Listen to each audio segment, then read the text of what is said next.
Hi, everybody. My name is John DePietro, and it's my pleasure to welcome you to Salisbury 500.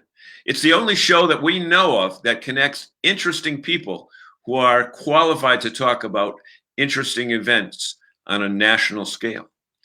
My name is John DePietro, and I want to welcome you to see and hear what Rich Rubino has to say. And Rich Rubino is a national author and presidential scholar. And I'm going to bring him into the show right now. And Rich,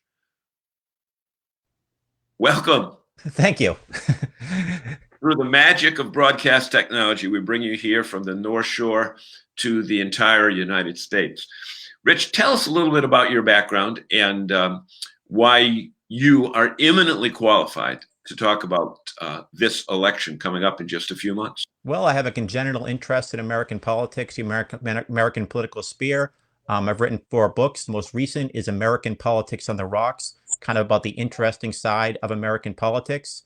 And I've also I appear on about 4 radio shows every Oh, week really? discussing Good. what's going on. And there it is right there, the Bible. American politics. Now, this reminds me of a textbook which I used to avoid wholeheartedly in college, but this is pretty interesting because you've got photos, you've got everything imaginable in this book. So I'm looking forward to talking about some of the things that are in there. But go ahead. You were talking about your background, and then I cut Oh, you. no, that's pretty much it. Okay, so this particular election coming up in just a few months Yep. has been said by the quote unquote political experts throughout the United States that this is a totally different election than anything that's ever happened in our history.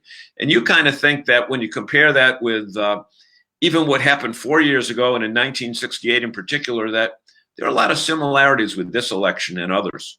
Well, the big issue right now in terms of the Democratic Party is can they be unified can they be unified in terms of the Bernie Sanders supporters coming over and supporting Joe Biden? And it's interesting, you talk about the issue of political unity. The Democratic Party, go back to 1968, the example you brought up. So that year, essentially, you had Eugene McCarthy, the senator from Minnesota, whose campaign was essentially about being against the Vietnam War, and then he ran in the primaries, and he won some of the primaries. Hubert Humphrey, the vice president who supported the Johnson's policy in the Vietnam War up until he gave a speech September 30th, discounting it somewhat. And so all the Eugene McCarthy people, a lot of them were very angry that Hubert Humphrey ended up getting the nomination without Okay. participating in the primaries. But Rich, if my memory, now 1968, I was just getting out of high school, just ready to go to college. Yes. And if my memory serves me correctly, there were major issues in the streets of Chicago Oh, yeah. around that convention time. Can that same thing happen in Milwaukee this year? No, I don't think so. That year, you had the issue was the Vietnam War, and there were other issues that went on in 1968 as well. You had the assassinations, you had the Watts riots in 1967. The issues, I think, at that time were a lot bigger. But what happened, what's interesting, so Eugene McCarthy does not garner the nomination. He did not support Hubert Humphrey until October 29th of 1968. And when he finally decided he was going to support Hubert Humphrey, his official statement was, quote unquote, "I've decided I'm going to support Hubert Humphrey for president, and I ask that my supporters suffer with me." Suffer Talk with about me. a tepid endorsement. And well, could you even call that an endorsement, really, when you look at It the was a way? backhanded endorsement.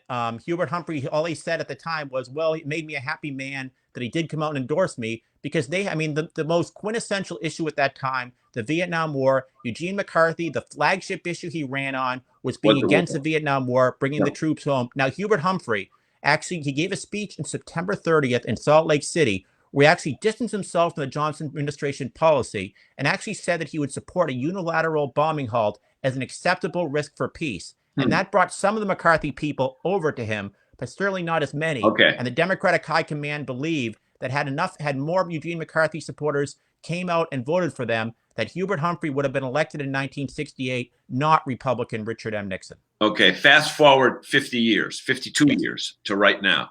Yes. Obama coming out in support of Biden very recently. A lot of people said, "Oh, it's too little, too late, or it's very late." Yeah. Based upon what you said in 1968, that's not really the case at all, is it?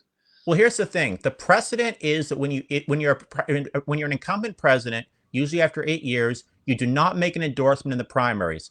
Lyndon Johnson did not endorse Hubert Humphrey, even though Hubert Humphrey was closer to him ideologically over Robert Kennedy and over Eugene McCarthy in 1968. In 1988, Ronald Reagan never endorsed his vice president, George H.W. Bush. In fact, Jack Kemp, the congressman from New York, was probably closer to him ideologically, but he basically stayed neutral. And when he finally did endorse George Bush, he pronounced it as Bush.